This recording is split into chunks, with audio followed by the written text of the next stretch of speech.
আসসালামু আলাইকুম সকলকে।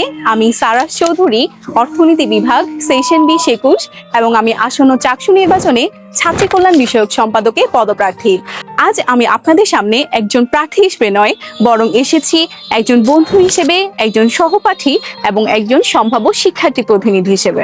আমার বিশ্বাস একজন ছাত্রীর নিরাপত্তা, তার স্বাস্থ্য, তার সুরক্ষা এবং তার প্রতিভা সবকিছুরই রয়েছে সমান গুরুত্ব।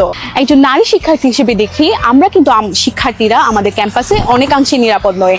আমরা বিভিন্ন সময় বিভিন্ন হয়রানিমূলক কর্মকাণ্ডের শিকার হই, বিভিন্ন সাইবার বুলিং এর শিকার হয়ে থাকি, কটূক্তিমূলক শব্দ আমাদের প্রতি ছড়ে আসে। ছাত্রী কল্যাণ বিষয়ক সম্পাদক পদে আমি আমাকে একজন যোগ্য প্রতিনিধি হিসেবে ভেবে থাকি, কারণ বাংলাদেশের বিভিন্ন জাতীয় ও আন্তর্জাতিক প্রতিষ্ঠানের সাথে কাজ করার সুযোগ পেয়েছি, বিভিন্ন সরকারি ও বেসরকারি প্রতিষ্ঠানে কাজ করেছি এবং নীতি প্রণয়নকারী সংস্থার সাথে কাজ করার ফলে আমি জেনেছি আসলে আমাদের বাংলাদেশের সমস্যাটা কোথায়, আমাদের নারীরা আসলে কোথায় সমস্যা ফেস করে, কিংবা বিভিন্ন কাজের সুবিধা থাকা সত্ত্বেও কেন আমাদের নারীরা এখন পর্যন্ত পিছিয়ে আছে।